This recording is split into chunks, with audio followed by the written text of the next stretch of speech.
Welcome to today's lesson on simplest form. Today I'm going to teach you how to simplify a number into lowest terms or simplest form. Let's go ahead and get started.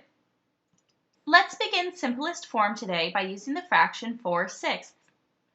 To get the simplest form of a fraction, you're going to need to divide the numerator and the denominator by a common factor until you can't break the fraction down any further.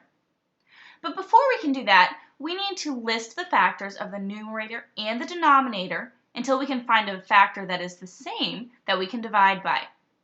So let's start with the number 4. We can multiply 1 times 4 to equal 4, and we can multiply 2 times 2.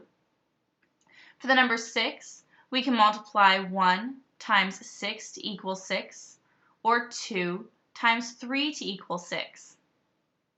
Now, whenever we list out factors, it's important that we list them in consecutive order. So I'm going to rewrite these, 1, 2, and 4, so that they're in order from least to greatest. And now I'm going to rewrite my factors for 6, so we have 1, 2, 3, and 6. All right, let's move on to our next step. Now that we've listed the factors for the numerator and the denominator, we need to find the two largest factors that are the same. So 4 doesn't have a factor of 6. 4 doesn't have a factor of 3. 6 doesn't have a factor of 4. So that leaves us with the number 2. So 4 and 6 both have a common factor of the number 2. And that's the number we're going to be dividing our numerator and our denominator by to find the simplest form of this fraction.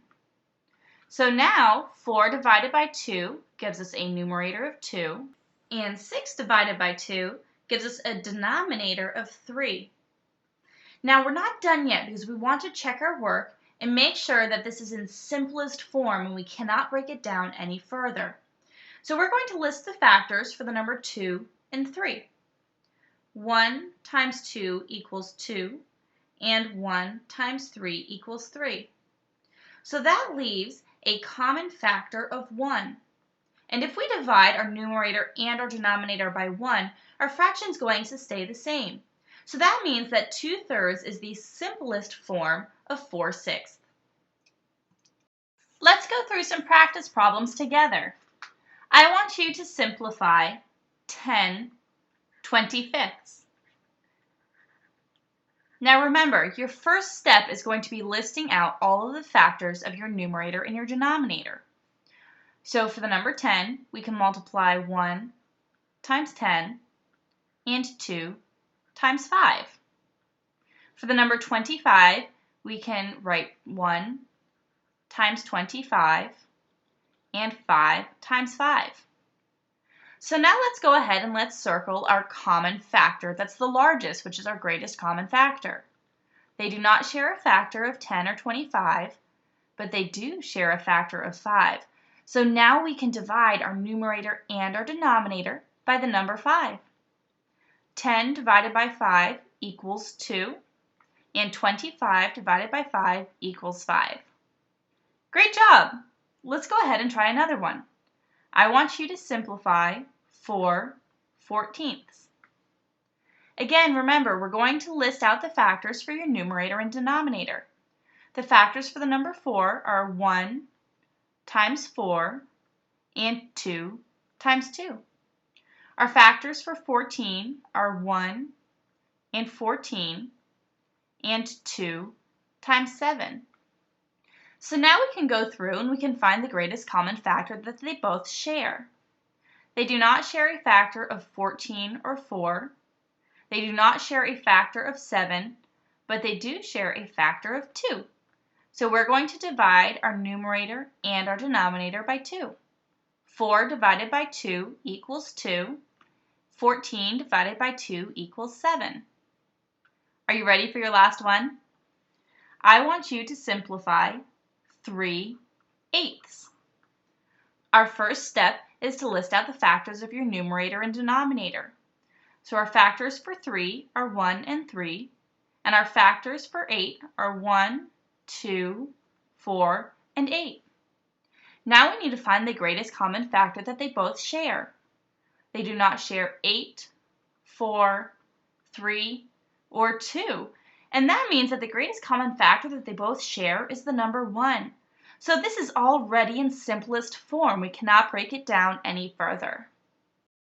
Let's try one more practice problem together. Mike is sorting golf balls for his class. 8/28 of the golf balls are yellow. The rest are white. Write the fraction of white golf balls in simplest form. Well, first we need to find out what fraction of white golf balls there are. So if we know that one hole is going to be 28 out of 28 golf balls, but 8 of those golf balls are yellow, then that's going to leave us with 20 golf balls that are going to be white out of 28 in all. So now we need to write this fraction in simplest form. Our first step is to list out the factors for 20 and 28. So to multiply by 20, we can say 1 times 20, 2 times 10, and 4 times 5. So we now have all of our factors listed out in order. Let's look at all of our factors for the number 28. We can multiply 1 times 28, 2 times 14, and 4 times 7. So now that we've listed all of our factors, let's find the greatest common factor that they both share. They do not share factors of 20, 28, 14, 10, 7, or 5, but they do share a common factor of 4. So we're going to divide our numerator and our denominator by the number 4, and that's going to write this in simplest form. 20 divided by 4 equals 5. 28 divided by 4 equals 7. So we know that 5/7 of the golf balls are white. When finding the simplest form of a number, you're going to break it down by dividing your numerator and your denominator by the same number. But in order to do that, you need to list the factors for 3 and 9. The factors for 3 are 1 times 3 equals 3. Our factors for 9, 1 times 9 equals 9, and 3 times 3 equals 9. Next, you need to find the greatest common factor that they both share. Since 3 does not have a common factor of 9, the greatest common factor that they share is the number 3. So now we can divide our numerator and our denominator by the same number, which is going to be 3. And that's going to give us our number in simplest form. 3 divided by 3 equals 1, and 9 divided by 3 equals 3.